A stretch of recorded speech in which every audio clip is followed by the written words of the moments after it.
Right now টলিগঞ্জের দর্শকপ্রিয় এবং আলোচিত অভিনেতাদের মধ্যে অন্যতম রয়েছে অঙ্কুশ হাজরা। যদিও চলিত বছরের দুর্গাপূজা উপলক্ষে এই তারকাকে অভিনয় করতে দেখা গিয়েছে রক্তবীজ ২ চলচ্চিত্রে।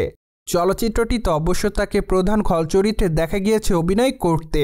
তাই তো বলাই বাহুল্য যে বর্তমানে খল চরিত্রে অভিনয় করার জন্য টলিগঞ্জের অভিনেতা অঙ্কুশ তার দর্শকদের কাছ থেকে পাচ্ছে প্রশংসা। অপরদিকে সম্প্রতি অঙ্কুশ হাজরা জানিয়েছে যে তার আসন্ন চলচ্চিত্র নারী চরিত্র বেজায় জটিল মুক্তি দেওয়া হবে 2026-এর সরস্বতী পূজা উপলক্ষে। তাই তো বলাই বাহুল্য যে চলচ্চিত্রটি 2026 সালের ফেব্রুয়ারি মাসে পাবে মুক্তি। কিন্তু দুঃখের বিষয় যে চলচ্চিত্রের শুটিংয়ের কাজ প্রায় শেষের দিক হলেও চলচ্চিত্রের ট্রেলার কিংবা টিজার এখনও দেখতে পায়নি দর্শকরা।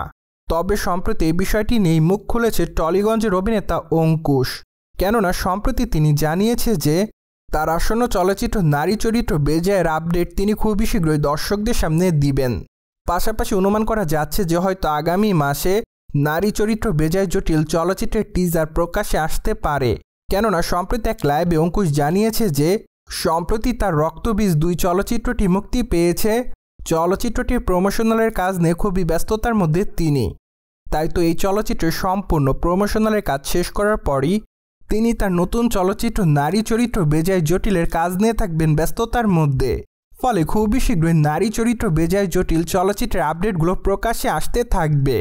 যাই হোক, সম্প্রতি অঙ্কুশের মুখ থেকে কথাগুলো শোনার পর তার দর্শকরা খুব এক্সাইটমেন্টের মধ্যে রয়েছে তার আসন্ন চলচ্চিত্র নারী চরিত্র বেজায় জটিলের টিজারটি দেখার জন্য। অন্যদিকে নারী চরিত্র বেজায় জটিল চলচ্চিত্রটি মূলত কমেডি ঘরানার চলচ্চিত্র হবে। তাছাড়া চলচ্চিত্রটিতে অঙ্কুশের বিপরীতে অভিনয় করতে দেখা যাবে ঐন্দ্রিলাকে। এমনকি চলচ্চিত্রের গল্পটির মধ্যে বেশ নতুনত্ব থাকবে বর্তমানে, এমনটাই জানা যায় ঘনিষ্ঠ সূত্রের মাধ্যমে। অপরদিকে টলিগঞ্জের তারকা অঙ্কুশ হাজরাকে আগামী দিনে মির্জা 2 চলচ্চিত্রে দেখা যাবে অভিনয় করতে। যদিও মাত্র কয়েকটা দিন আগে অঙ্কুশ জানিয়েছিলেন যে তারা আগামী বছর থেকে মির্জা 2 চলচ্চিত্রের শুটিংয়ের কাজ শুরু করবেন। পাশাপাশি বর্তমানে মির্জা 2 চলচ্চিত্রের গল্প লেখার কাজ চলছে। চলচ্চিত্রের দ্বিতীয় খণ্ডে ঐন্দ্রিলাকে দেখা যাবে ব্যাপক অ্যাকশন মুডে। পাশাপাশি অবশ্য চলচ্চিত্রের পর্দায় নতুন করে কয়েকজন কলাকৌশলী যুক্ত করা হবে। সেই সাথে অবশ্য অঙ্কুশ এটাও দাবি করে যে চলচ্চিত্রের প্রথম খণ্ডের থেকে চলচ্চিত্রের দ্বিতীয় খণ্ডটি আরও বেশি অ্যাকশনে ভরপুর থাকবে।